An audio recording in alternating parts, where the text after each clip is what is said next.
Hi, this is Ken Parker welcoming you to another episode of Common Ground, the policy roundtable where we bring together a panel with diverse views on issues of concern to Newton residents and try to hammer out some of our differences. For those of you who are new to the show, let's review the rules. First, I introduce a topic. Then we go around the table once, with each panelist expressing their viewpoint. I then select the two panelists who disagree the most strongly and ask them to speak directly to one another in hopes of finding some area of agreement. I then bring in the other panelists to assist in that effort, and at the end of the segment, offer an assessment of how we did at finding common ground and maybe put my 2 cents in on the topic. We have tonight a fabulous panel. I think it's truly an all-star cast, as it were, an all-star team here. Much like the Boston Celtics, who have been doing quite well recently, up 3-0. And so hopefully we can have a win tonight in that vein. And we have, I think, three not only interesting but frankly quite important topics facing the city of Newton and the larger community. So without further ado, let me introduce tonight's panelists. To my left is Susan Albright.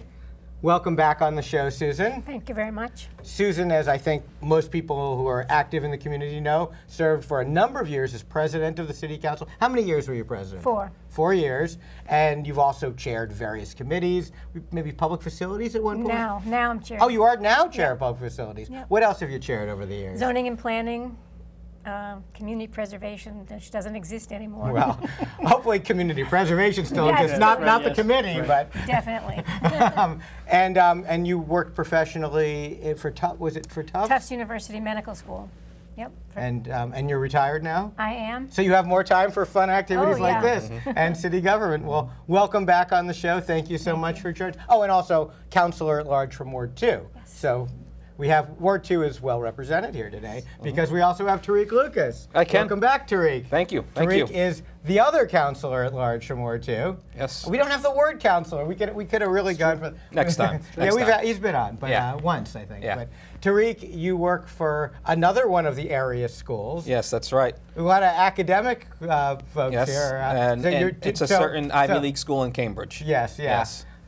I believe it rhymes with avid. Avid, yes. Right. And you work in the publishing division? That's there? right. 15 years. Wow. Well, congratulations. That's pretty exciting. Yep. In a row. Yes, in a row. And also, what are your committees on the? I am the vice chair of the Land Use Committee, vice chair of the Real Property Reuse Committee, and I'm on the Public Safety and Transportation Committee as well. So you're a guy who knows a lot about vice. Yes, I do. Yes, I do. Well, welcome back to the show, Tariq. John Oliver, great to have you, John. Thanks for having me. Ward 1, so we've Ward got 1. that cozy northeast. I'm definitely kinda outnumbered corner. tonight, that's for sure. Yeah, Yeah, well. 2-1. But literally, 1, yeah, look 2-2 at that, and right. 1-1. Yeah, look That at what- works look at what out. we did there. And so, John, how many terms have you served now? You're in the This is, well, we just passed 3 Three. years? 3 3 years, 3 months, and Yeah. Who's almost. counting? Yeah, right. 3 years, 3 months, 3 days. Well, it's just easy to calculate. Yeah. I think it's the 19th, so we got a few days left, and then it's There you go. 3 years, So 3 months.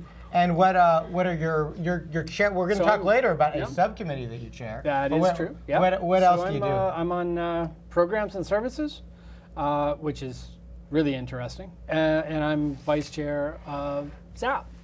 Zoning Zoning and planning. Yeah, I know. Yeah. Our audience is very sophisticated, but I like to Yes.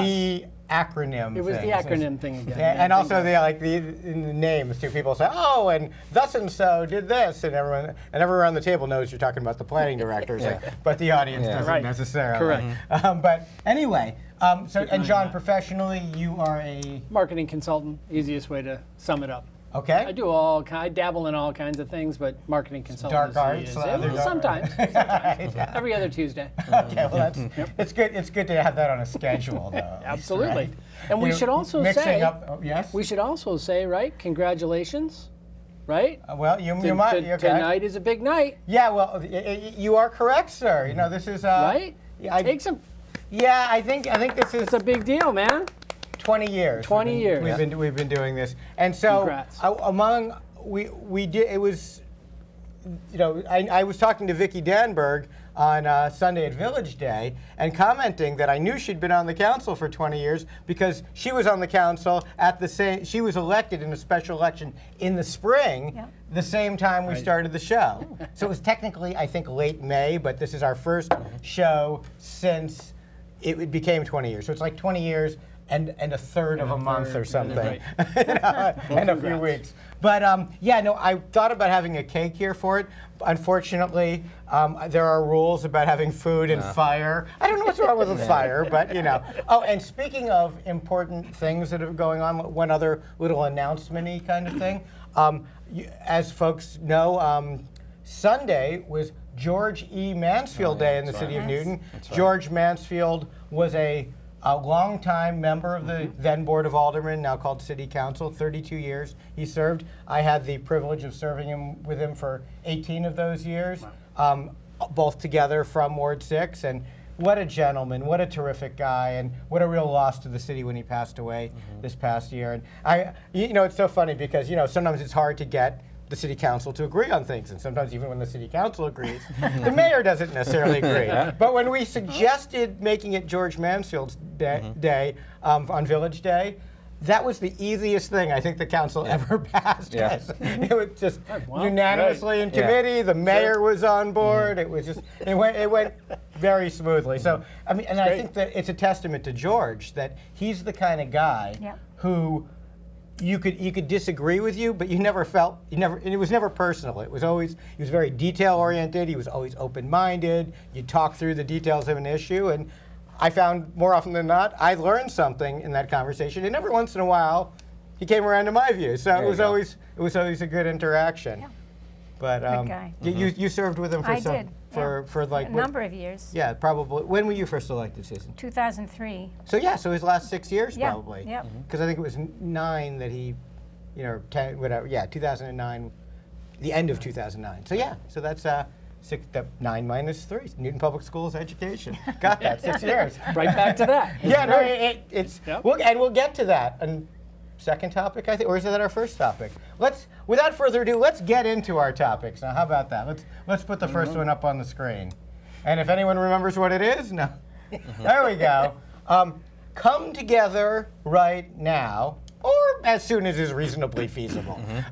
And this is sort of a follow-up to a conversation, or a couple of conversations we had earlier this year about the very divisive situation in our city where there was a teacher strike, one of the longest teacher strikes I think ever in our Commonwealth, and there were a lot of bad feelings, I think probably on both sides, coming out of that. And among the efforts to heal the community, one that we talked about a little bit earlier on the show, was that the City Council had set up a subcommittee.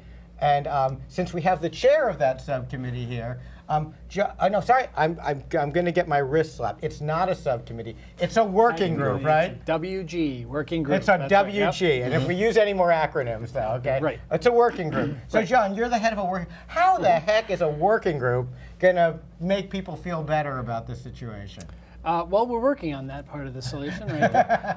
But really, I think. Well, what is the charge of your group? Sure. So the mission that we were kind of handed or working under is literally do everything we can to be more collaborative, more transparent, to be more communicative in different ways, not only with other branches of Newton government, but with the public.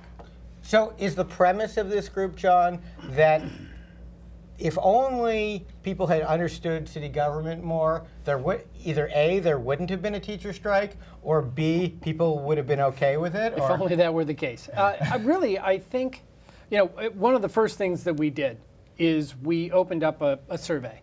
We got somewhere in the neighborhood of 350 responses from residents and teachers and students and from all parts of Newton, and literally the feedback was eye-opening. Yes, there were a lot of feels. What was the big in that surprise that you got out of that survey? Probably the biggest surprise for me was the polarization of opinions. It wasn't so much that I got my information from a particular source and I trusted that source. It was that I trusted this source of information and everybody else was lying. Oh, really? So it wasn't just, I didn't really agree, not so much, love this point of view. It was this point of view, I'm with this point of view, I get it, I It's approach funny it. because that sort of is our disease on a national level now, right? Well, probably not coincidentally, right? So what are you going to do about that? How are you going to get people talking to each other? Well, we've taken that feedback, right, that we got from the community. We bounced it off the city council once. We took the feedback.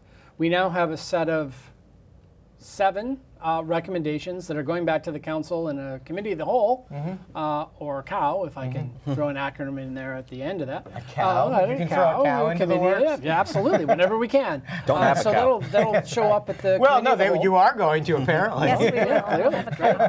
So we're going to bring these recommendations to the table. What are the and, 7? So it's like I mentioned, it's all about communicating in different ways. It's about communicating more succinctly, right? Not being verbose. We need to touch on topics like the budget, who does what within the city, what are the processes ultimately that Just that to play go devil's on. advocate, though. Sure, please. Newton residents are pretty busy people. Yes. How are you going to get people's attention to listen to any of this? Well, I think there's probably like I'll think in 2 segments, right? You've got the people who pay attention, like the people who are watching us tonight, the people who attend the city council meetings on a regular basis. They're on top of it, right? They're plugged in. They still want a piece of reference material when it comes to the budget. They want to see the numbers. The vast majority, however, of Newton don't pay that close of attention. And what we're really trying to do is make sure that if there's one thing that we can help them understand, it's where to go for the information they're looking for. Give them the shortcuts, right? And leave them there, right? So that when the day comes when they, God forbid, there's another strike, they know where to go to figure out where the budget is. They can understand how much of the budget is going to schools and not, and so on and so forth. So that's really kind of the way I'm thinking about the 2, I'm oversimplifying, but the 2 audiences we have. All right. So you're talking about process here. Is there any substantive thing that the public needs to know about the city budget that you want to share right now so that anyone watching will learn it? One thing that's substantive about the city budget, it's growing, 2.5+% a year. Okay. All right. And I don't want to put you on the spot. No, John, I mean but that's it's I think that it's. So you've got these recommendations we that are do, yeah. centered around getting information out to people in a format that people can digest. Am I Quickly. summarizing? Yep, that's a great way to put Okay. it. Yep. All right. So I'm just going to put the question this way for the panel: is this going to make any difference at all to the people who want to pay attention? Are they not? Don't they already know this stuff? And people who don't want to? I mean, without weighing in one way or another, I just want to ask in as neutral a way as I can, will this matter? Susan? So the amazing thing is that everybody in Newton thinks, oh, Newton is a really wealthy city. We can do whatever we please. What do you mean you can't afford to do this or that? And I think to the extent that we can make people understand that there is a finite amount of money, that we cannot do everything we want to do. There's plenty of stuff we want to do that would be wonderful for the city that we simply can't afford. And if there's any way to communicate that to people, and people are still asking, where do I find the budget? And it's been on the website for years. Right. So I think there is value in at least guiding people to the data. Yep.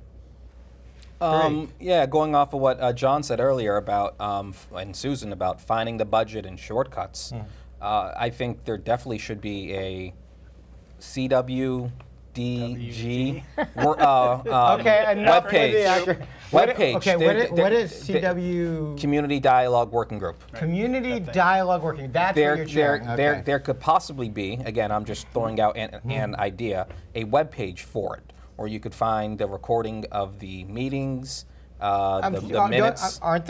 Isn't there a website for the city? Special web page for it? I don't believe there is. If there Not is, yet. yeah. Okay. So that I think you could put the information from your working group on a web page underneath the city You mean like the council survey webpage. results or something? Yeah, or- all the information that you have collected, and then provide links to the budget webpage, and this is what it was in FY 23, 24, 25, so on, where you can see how much money is going to the schools, how much money is not going to the schools, and just basically a simplified version, a very simplified version of our budget on the webpage. I think that would be helpful for Agreed. in case if this ever happens again. We want to be proactive and provide that information to Newton residents. Yep. And I think being as visual as we can is going to carry a lot of water as well. Okay. Helping, as much information as there is about the budget to be digested, let's kind of keep that at the secondary level, whereas the top level is So let charts me and ask colors. this. There, at the national level, one of the problems is misinformation gets introduced into the dialogue, and some people latch on to it. And I'll go around the table. During this recent strike, did anyone feel like there was misinformation in our community, or just that people disagreed in their interpretation of accurate information? I'll jump right in. From my perspective, what I saw a lot of was partial information. It was right, but it was half of the story or a third of the story, right? It was, there were a lot of, and let's face it, numbers have a story to tell too. And depending on how you want to shape that story, you can make the numbers dance a different dance if you want. I think people stayed in their own corner and weren't willing to go towards the middle, and that's what caused the division. As you were saying about trusting news sources, well, I like this news source, so I'm only gonna read this. I'm not gonna read that. I think that was a factor. Great point. Susan, any So during the strike, a number of us held sort of webinars, and many of us participated about how the budget works, what role the council Was really there has. interest in that? There was. I mean, every single webinar had a lot of people that came to it. But I mean, there's 90,000 people in Newton, and we hit maybe 1,000 if we're lucky. Yeah. So the more we can do to bring information out in an easy way, the better off we're going to be. And I think it's probably also worth noting this CDWG, right? This group that I'm kind of shepherding a little bit. The strike was a flashpoint. It was not the only instance where there was divisive behavior or rhetoric, conversation in the city, right? This has been kind of building, I would say, for a while. I think what's that another instance where it was? there was this zoning thing that happened. But was that last the year. same divisions? That seems like a totally different set of divisions. I think it was a different division, but I think it was no less emotional. The override is Frankly. certainly another The example. overrides, Override, right? yeah. And Yeah. There's probably a half dozen of them, Right. Yeah. right, that we could talk about that happened in the past couple of years. And I think that they're just kind of adding to each other a little bit. And a lot of the work we need to do as a city council, I think, is not necessarily to fix it, but to set the stage for a conversation so that we can all contribute to the fix, All if right. you will.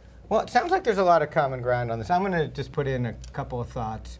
To me, the most important thing to address, to prevent a future problem like we just had, is to educate people about a couple facts about the City of Newton budget. I think Susan alluded to one of them, which is that our revenue goes up in a very predictable way. And just to develop that thought a little bit, the way in which it goes up is not related to people's intuitive experience of their taxes. In other words, what do we pay in taxes? Someone will say, oh, my taxes just went up 10%, therefore the city should have plenty of money. Well, the problem with that is that the total revenue for the city, the levy limit, is what goes up. So that means if somebody's taxes go up 10%, somebody else's stay the same or go down or go up 1%. And so the total cumulative is going up 2.5% plus new growth. It's, oh, what about new growth? Well, that's another roughly 0.75%. But theoretically, that money is going to providing services to the new people who have moved in as our population increases. So that money is not available to pay our existing workforce more. There's more kids, we need more teachers, and therefore, it's really, if we can't really afford to give anyone a raise of more than 2.5% on average over the long term. Now, of course, that doesn't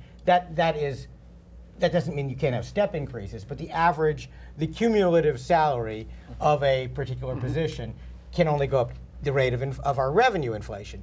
This was a real problem in that the experience of most people was that consumer price inflation went up at around 8% over a period of time, and which is why and I was a strong advocate for the override when we were discussing that about a year before the strike.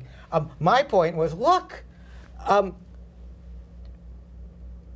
inflation's been going way more than 2.5%. For us to pay people the same amount in real dollars that we've been paying them, we are going to need to override 2.5%. Or essentially, we're going to either need to cut salaries or cut services.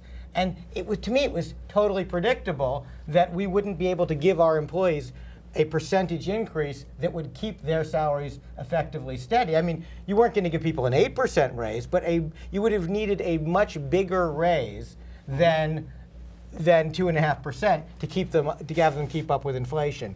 And I think part of the problem was the override.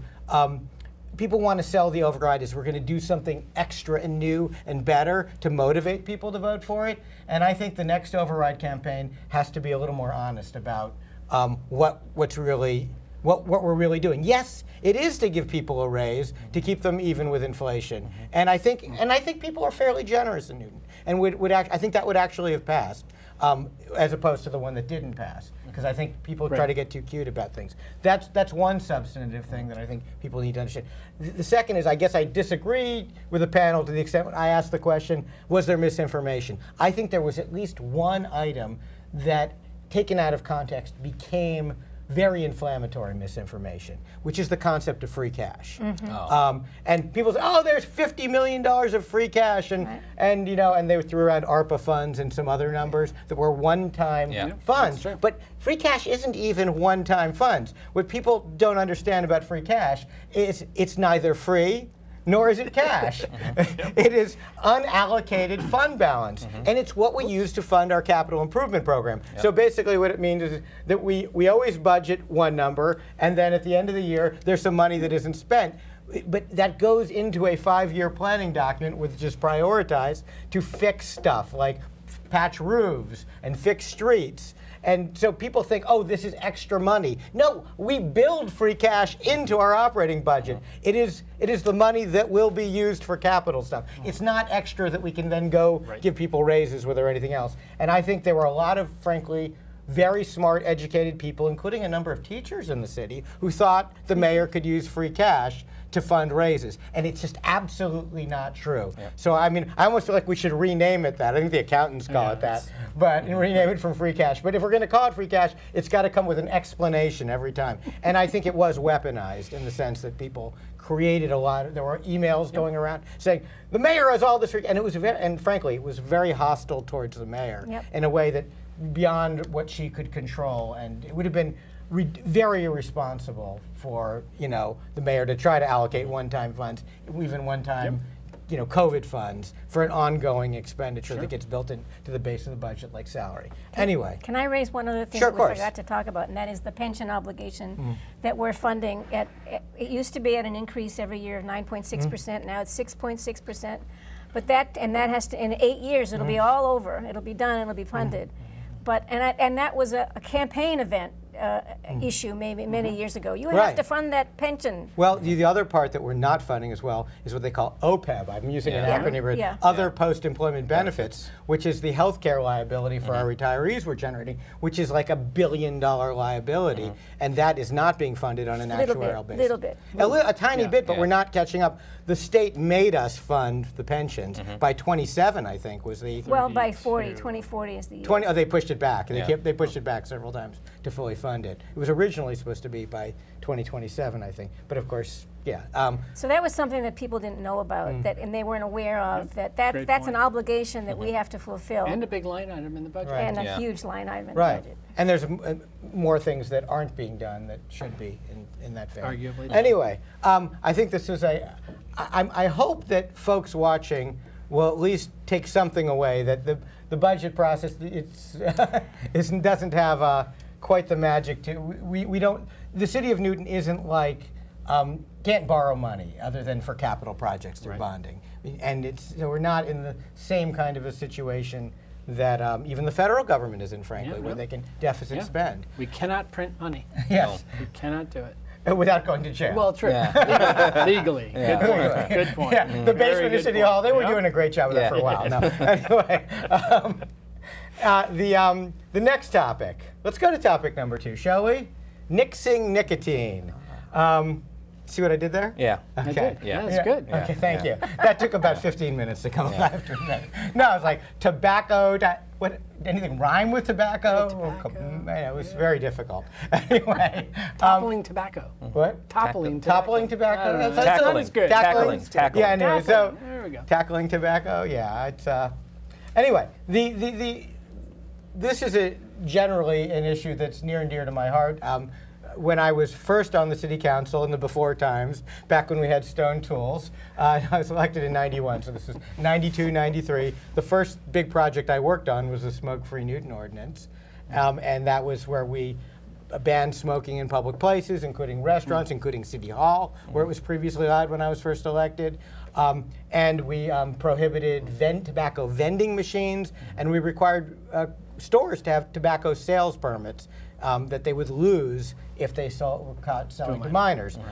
This was something that passed overwhelmingly in Newton and became the model for what other cities and towns did in Massachusetts until the state legislature liked what we'd done in Newton so much, they did it themselves. And then I knew we were home free when, like, Wyoming, passed it. It's like, hey, when Wyoming's imitating Newton, Massachusetts, you know something's going right. Yeah, you're on the map. You're on the map. Yeah, right, exactly. But I mean, literally, some of the language that David Naparstik and I and others had written for Newton ended up in other state laws. So that was pretty exciting. And there were a lot of advocacy groups, like TICRIC was one, and I don't remember what that acronym stands for. way But that people, lawyers, and nonprofits that were helping us with that language. Anyway, I was delighted to see that this has remained, that tackling one of the number one killers, one of the top killers, preventable causes of death in the country, has been in the news again recently.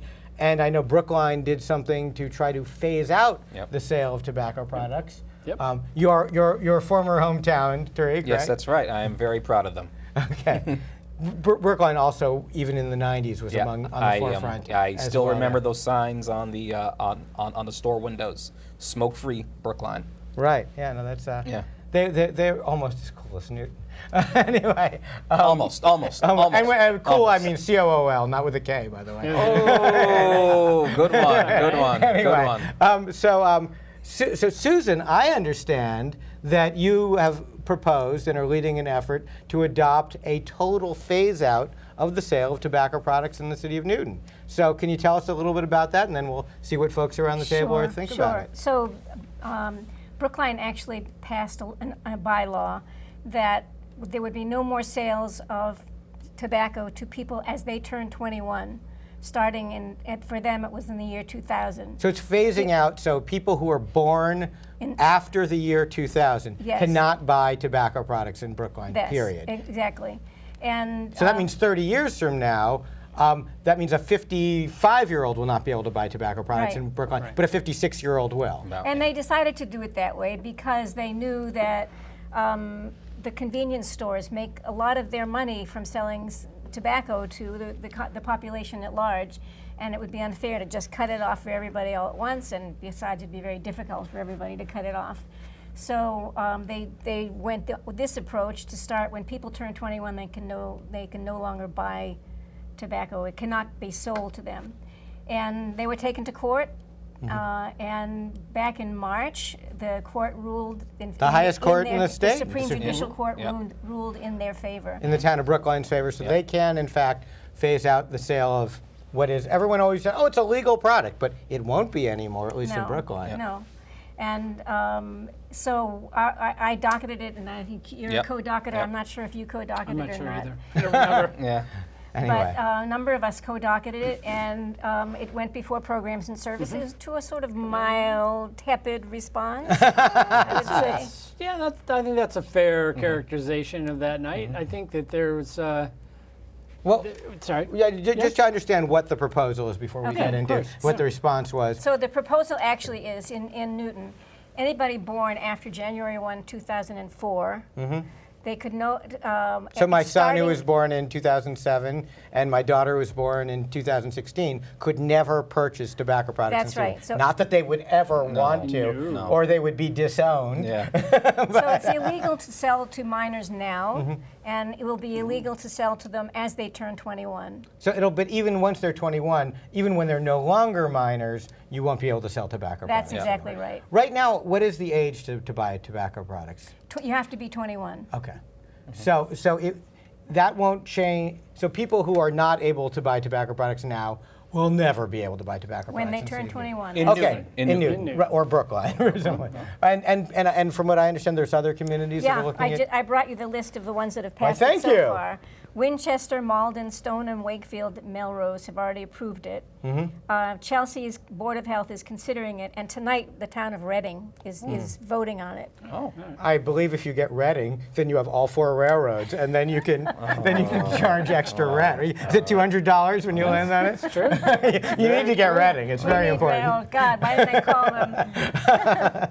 Anyway, not as good as Boardwalk and Park Place, No, but you no. know. But the railroad's surprisingly valuable because Yeah. people are coming around. I don't know. Anyway, so okay, I can imagine that the response from the Chamber of Commerce and others is going to be, it's a legal product, you're just forcing people to go to another town, patronize their businesses, you're hurting small business people in Newton.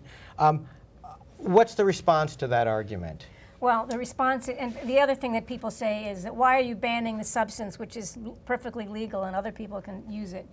And the point is that the government's role is to protect the health and safety of the individuals that live in it. We all know that smoking is a major cause of lung disease, heart disease. There's so many diseases that smoking is at the base of.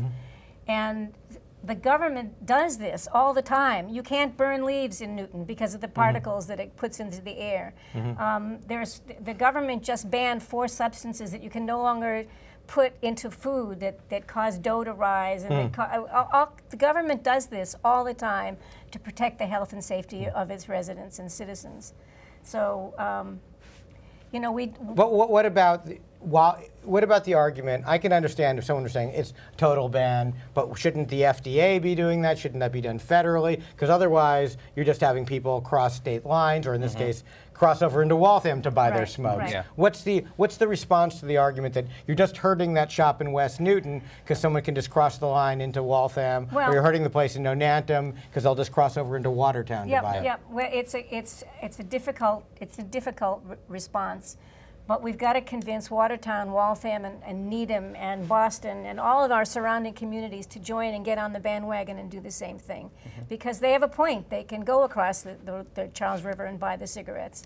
But it's up to us to convince our neighbors to do this as well. Okay, well, let's go around the table and see if folks agree. Is this a good thing, Tariq?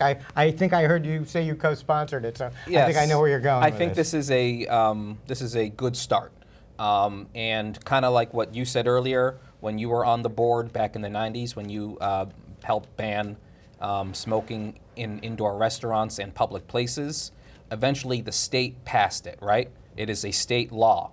So hopefully, with this, if Newton, I think it's now every state in the country. Every state in the country. It's a federal law now. Yeah, again, we started in Brookline and Newton, and it went. And San Luis Obispo, California, we got to give them credit. Okay, too. all right. But Shout out to all our peeps out there, right? But Everybody eventually- who's watching from home. but eventually it went. Hey, we're on the internet. Eventually it went throughout the whole state and then the whole country.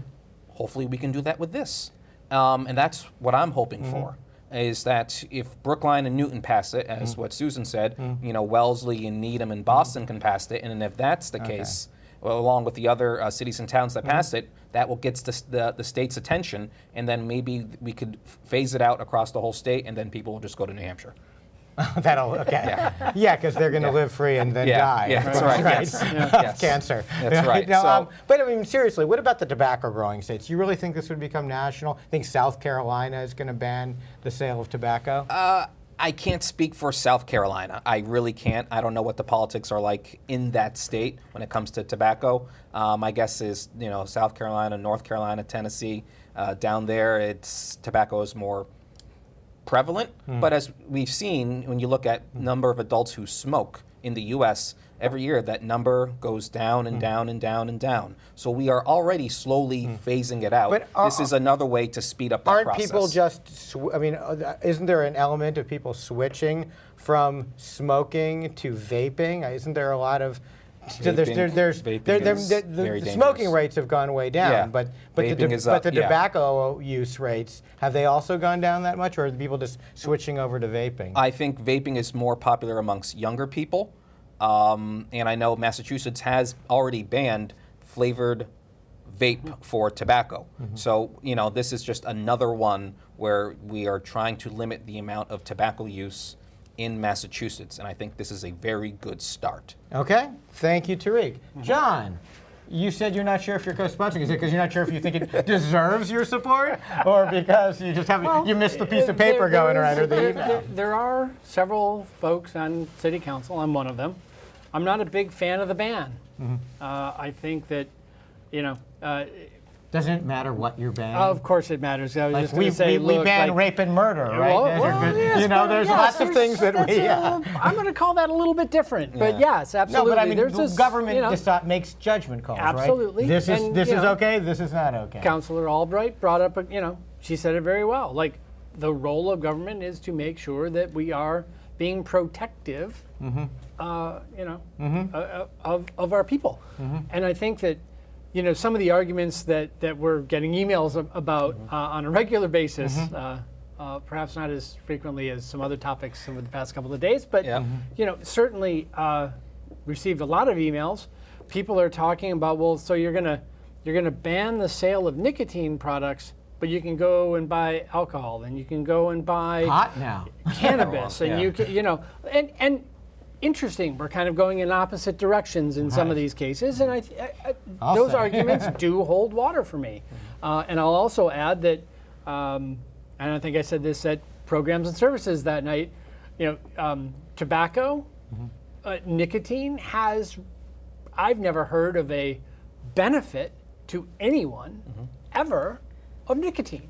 So I get tobacco. that. Yeah, it has. Well, if used Yeah. for its intended purpose, the benefit is it gives people a high, right?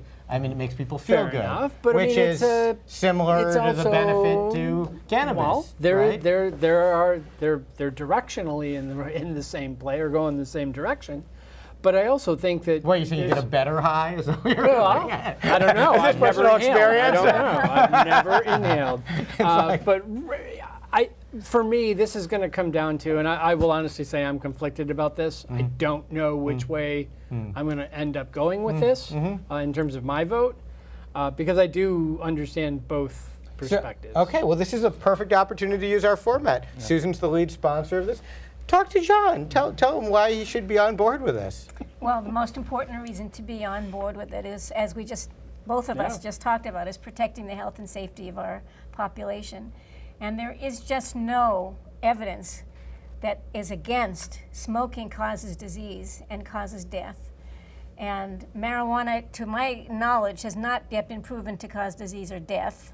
Of course it does. Pardon? Never mind. Okay. Well, I mean, you can overuse anything. You can overuse Well, I anything. mean, it causes cancer, but not, Marijuana? sure, The smoking marijuana. Smoking of it. Yes. Yes, smoking of it, right. Which There we've are so many. legalized, There yeah. are so many other ways to consume marijuana besides through smoking. Anyway, okay, well, That's another whole. But sorry to interrupt. John, I John, what about this? It's really awful. Why don't you want to ban Well, and I it? think that's why, as a country, at least at this point, we've set the age at 21 years. You're supposed to be able to make your own decision, right? Like, people in this country should have the right to make a decision at the age of 21.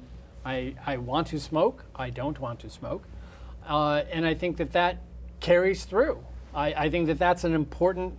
That's something else I think as a city council we're meant to protect. Got it. So, Susan, what's wrong with what John's saying that adults should be able to, consenting adults should be able to decide what they want to do, what they don't want to do. Don't let children have this. But what's wrong with someone wanting to they want to get cancer, let them get cancer. They want to cut off their arm, let them cut off their arm. They want to do a dangerous sport where they're going to get a concussion or break their neck. Are we going to ban, I don't know, mountain biking, skiing, things that people, jumping out of airplanes with a parachute? A lot of dangerous things people do because they get a thrill out of it. It's a matter of degree. I mean, sure, it's dangerous to do mountain biking, but it doesn't kill, 25% of the people by just doing it. And seatbelts is another example that government said everybody has to wear seatbelts or you get fined. There's so many examples of what government has done to protect health and safety. If you go to the U.S. Department of Agriculture, you can find lists of chemicals that you're not allowed to put in use when you grow food because it no longer makes them organic.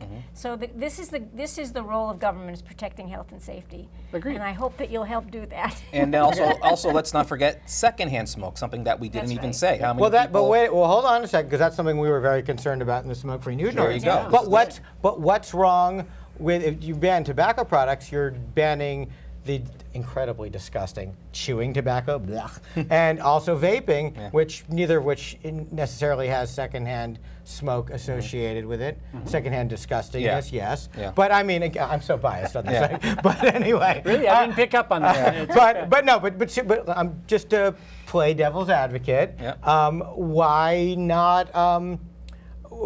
not just ban smoking where you're in public, let people smoke in the privacy of their own home and use other tobacco products in public, because that's not going to hurt anybody else. Yeah, you make a very good point. I'm not trying to. Really. You are. I want you to shoot it down. You are. But I still think this is the right way to go. To limit, to protect the public, to protect the public health, to protect the non-smokers from secondhand smoke. This is another way, and I still believe this is a good ordinance if we pass it, and we do want your vote, John. So I am all on board with this proposed ordinance. John, do you have anything else you want to add, or shall I wrap up this topic? Well, we've got one more to go. Yeah, we got one more. Let's wrap this one up real quick, and then let's talk about whether Washington was too fat and needs to be going on a diet. All right. So the Poor George. not George Mansell, different George. Okay, Washington. The one the street is named after. Okay, just real quick on the tobacco issue. I do think public policy is about making judgment calls. I think the reason for and people say, oh, you're being Big Brother, you're telling people what's right and what's right. This is, I think, as Susan said, this is something that is so horribly bad for people that to the extent that people go, oh, it's legal, it's almost like the government's endorsing it in a way, right? Well, I mean, to me, it shouldn't be legal, but in a perfect world, it would be banned by the FDA as a carcinogen, and it would just not be sold nationally. As a practical matter, this may be the only way of getting there. Now, I have a level of discomfort with hurting Newton businesses where people will just go over the line to Waltham or Watertown. But the only way this makes sense is if you believe that the momentum will continue and other communities will adopt this, and eventually, hopefully, other states. And so you won't just be hurting our local businesses. Eventually, you'll be making smoking history, as their slogan goes. Yep. So I'm hoping that that's what becomes of it. I agree with John. We shouldn't be cutting into people's freedoms. Unless we really, really got it. Unless we really should.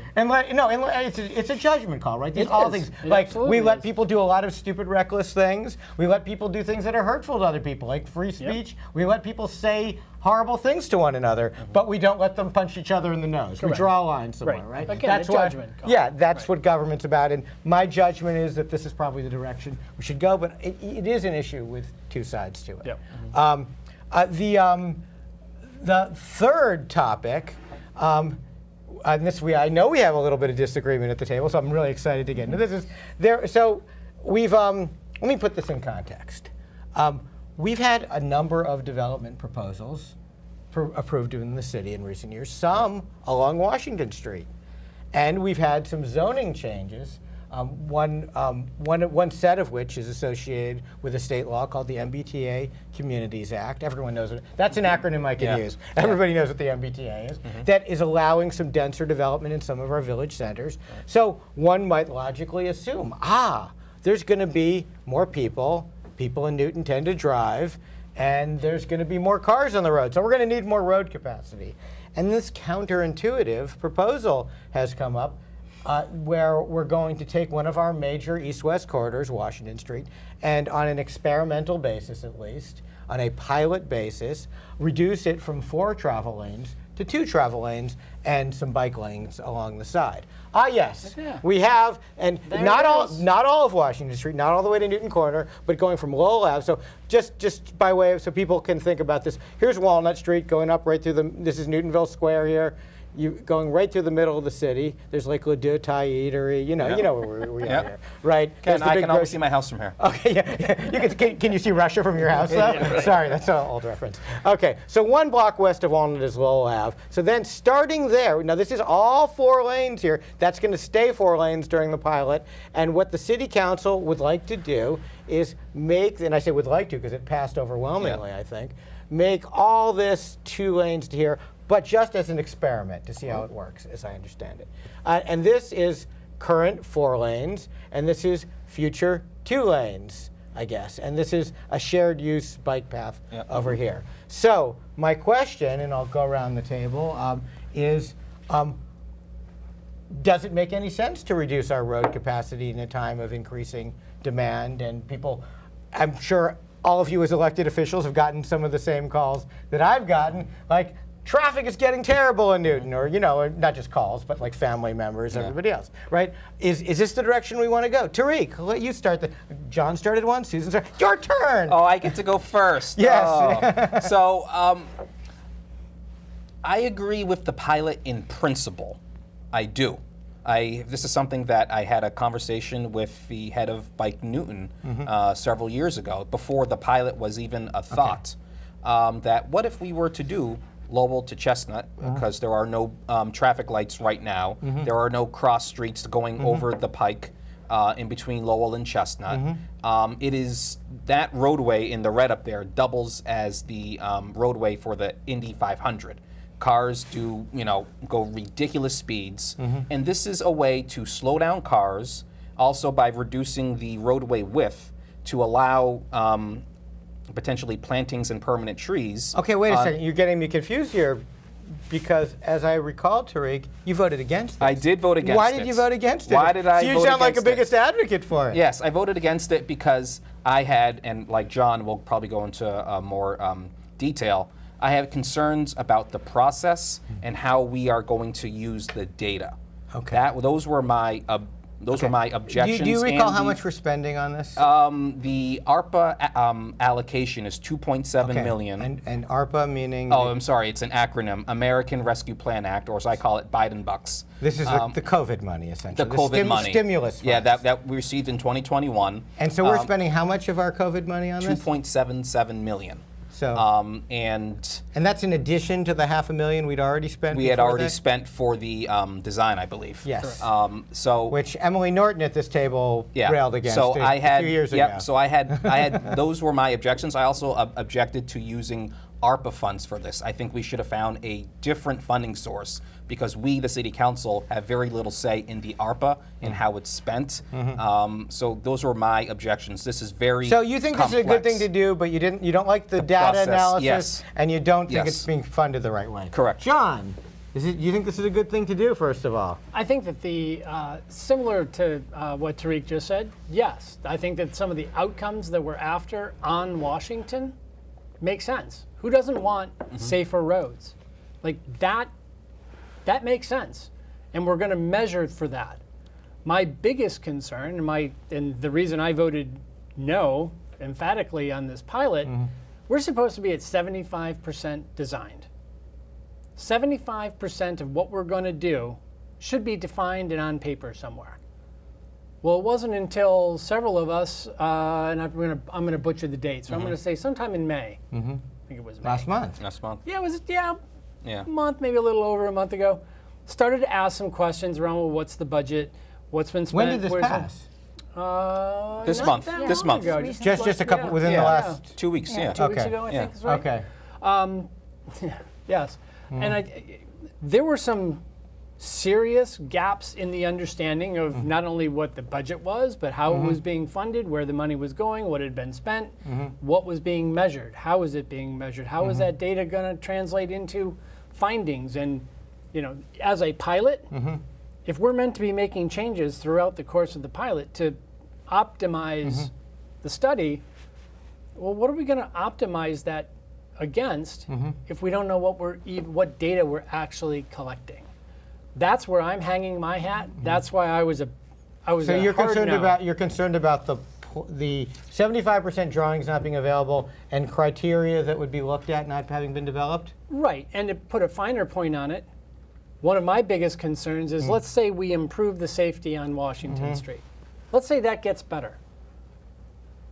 What if how we made it better is by displacing all the traffic And putting it onto on side Watertown streets, Street? Yeah. Or onto cutting through No sides. one was Linden and measuring all that until right. several of Yeah. us really started to kind of beat that drum Right. and say, look, it's not okay if your benefit causes a problem on Watertown Street. And of course, part of what we'd be looking at is the flows on some of these cross streets, of course, and talk about that more soon.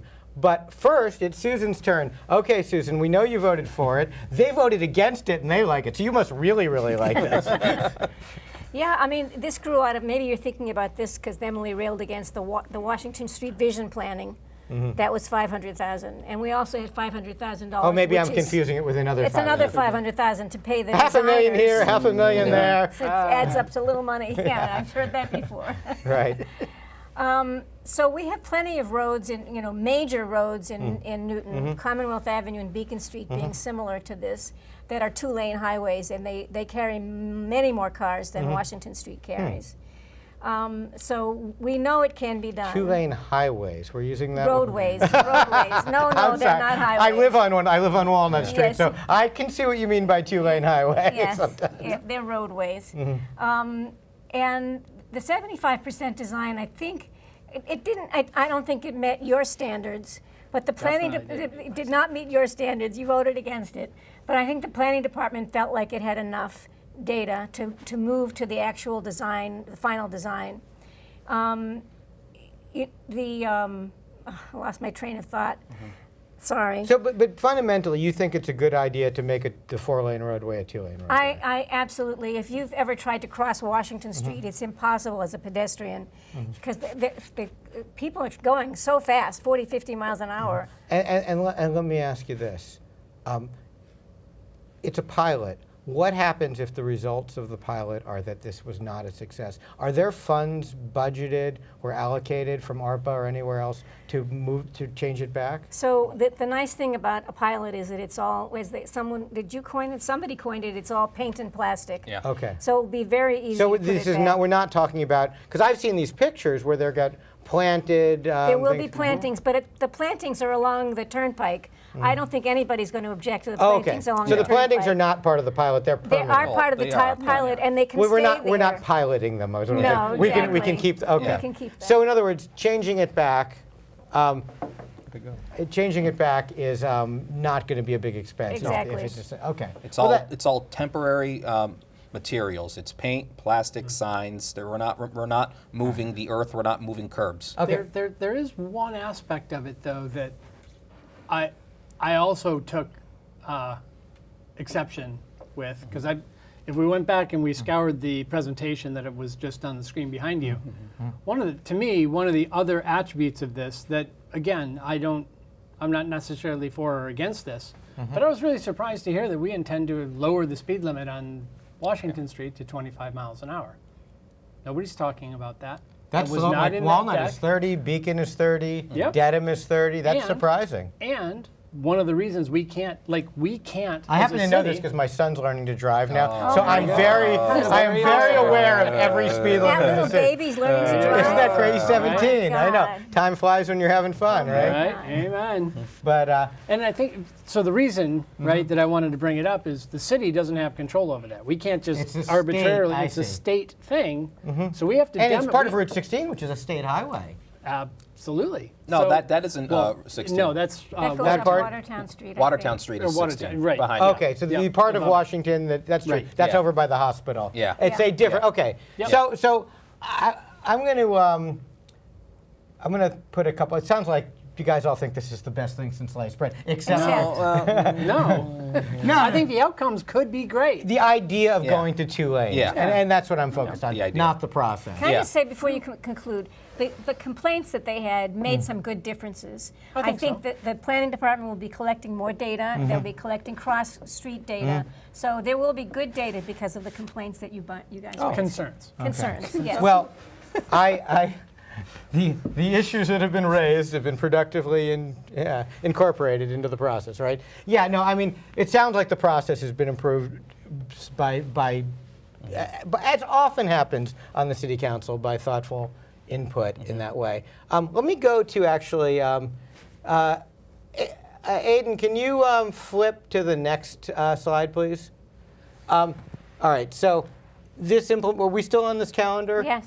Because it said that it would be. Yeah, that's right. Okay, this is the calendar. Yep. With the contractor who's been hired? Not, Not well, yet. No, not yet. No. in December, they'll Oh, be December. putting it They to will be. bid. They will be. Okay. Yeah. Yeah. Of course, that's 24. Okay, let's go 2 slides earlier if we can. Can we do that back? Because this is the one. So I wonder about why in the world would we not just put a no left turn sign if that's the problem we're trying to solve. In other words, there are signalized intersections. If the point is to make things safe, couldn't we just say no left turns right now across 2 lanes of traffic? I mean, there seem like. Let me put this into a little bit of context. Historically in Newton, sometimes I think with the best of intentions, we do the stupidest things. And I remember when we placed 2 middle schools across the street from one another, because we eliminated, we can't do this spot for this, and I was sitting around this big table and I was going, oh my God, this is going to come back to haunt us. And I just. But it hasn't come back to haunt us. Well, it's worked pretty well. I think I was sitting at that same table. Yeah, I with know. you. I think you were on you were chair of the school committee at the time. Might have been. But anyway, but yeah, I think that we did the same thing with an intersection in Newton Center, where we had to change it back. Yep. There have been anyway, not a lot of time left. Let me just say that when I look at that map and I see that spot where it's going to go from 4 lanes to 2 lanes, it's going to go 2 lanes down to 1 lane. I think I know what's going to happen there. There's going to be some accidents there, but mostly there's going to be a bottleneck, because that's what happens when things merge like that. I think this is likely to be a disaster, and I think it's likely to be a poster child for why not to pass the next override, because they'll say, the city spent more than $3 million on this incredibly dumb idea when there's all this additional development going in. We need more road capacity, not less. I live on Walnut Street. I see cars backed up during morning and evening rush hours. And of course, more developments are going in that area and making it worse.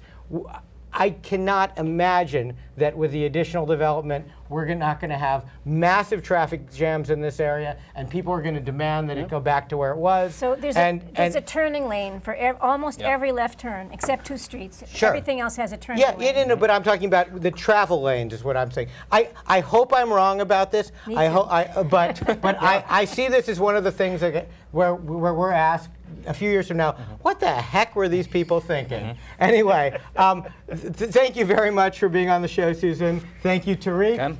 Thank you, Always a John. pleasure. Thank you. Hour goes by pretty fast, It right? does, every And time. thank you very much at home for watching. Thank you to our fabulous crew. Thanks to our director, Aidan. Thanks to Will. Thanks to Oksana. Thanks to Kathleen and everybody at New TV. And please join us again next time. Probably July 11th, 2nd Thursday of the month. Oh, I should say, I believe we'll be having candidates for state rep on that show. Please join us again next time when we try to find just a wee bit more common ground.